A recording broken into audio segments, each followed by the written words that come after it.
মোদী সরকার হঠাৎ করে সারা দেশে E20 ফুয়েল বা পেট্রোল চালু করে দিয়েছে। এই পেট্রোলে 80% সাধারণ পেট্রোল আর 20% ইথানল মেশানো থাকে। কিন্তু অবাক করার মতো বিষয় হলো আমাদের কোনো অপশন বা সুযোগই দেওয়া হয়নি।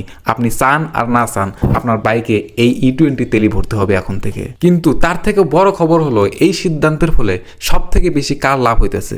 সরকারের এমন একজন ক্ষমতাশালী মন্ত্রী যার নিজের 2 ছেলেই হলো বড় বড় ইথানল কারখানার মালিক। অন্যদিকে সব থেকে বড় লস হইতেছে আপনার এবং আমার মতো সাধারণ মানুষের। সোশ্যাল মিডিয়া এটাকে একটা বড় ঘোটালা বলা হইতেছে। আজকে 5 মিনিটে বোঝাবো এই E20 পেট্রোলের আসল রহস্য আসলে কি। সহজ কথায় বুঝুন, ইথানল হলো এক ধরনের অ্যালকোহল যা আখ বা ভুট্টা থেকে তৈরি করা হয়। এটা পেট্রোলের সাথে খুব ভালো মিশে যায়। সরকারের যুক্তি হলো ইথানল মেশালে বায়ু দূষণ কম হয়, অর্থাৎ পলিউশন কম হয় এবং বিদেশ থেকে আমাদের কাঁচা তেল কম কিনতে হয়। এতে দেশের লক্ষ কোটি টাকা বাঁচে। ভারত সরকার লক্ষ্য নিয়েছিল 2030 সালের মধ্যে 20% ইথানল মেশাবে এই তেলের মধ্যে, কিন্তু হুট করে সেই তারিখ এগিয়ে এনে 2025-এ পুরো দেশে এটা চালু করে দেওয়া হয়েছে। শুনতে তো ভালোই লাগছে, তাই না? কিন্তু সমস্যাটা শুরু হলো তেল ভরার পর থেকে। এই তেল ভরার পরেই মানুষ অভিযোগ করতে শুরু করছে যে তাদের গাড়ির নাকি মাইলেজ কমে গেছে।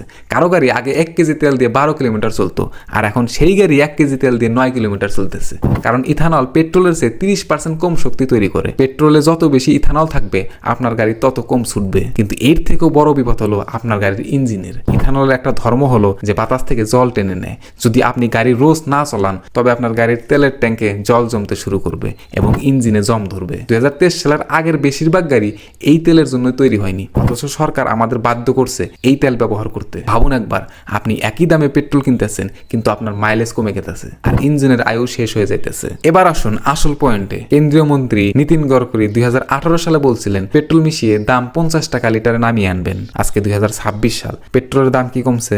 উত্তর হলো না। কিন্তু লাভ হয়েছে কার? নীতিন গডকরির 2 ছেলে সারং গডকরি এবং নিখিল গডকরি, দুজনে বড় বড় ইথানল ব্যবসায়ের সাথে যুক্ত। তাদের কোম্পানির আয় গত 5 বছরে কয়েক গুণ বেড়ে গেছে। যেখানে সাধারণ মানুষের পকেট খালি হইতেছে, সেখানে প্রভাবশালী মন্ত্রীদের পরিবারের পকেট ভারী হইতেছে। এই ইথানল প্রমোট করার পেছনে কোনো ব্যক্তিগত স্বার্থ লুকিয়ে আছে? প্রশ্ন কিন্তু থেকেই যাচ্ছে। ব্রাজিলের মতো দেশেও ইথানল ব্যবহার হয়, কিন্তু তারা 50 বছর সময় নিয়েছে মানুষকে প্রস্তুত করতে।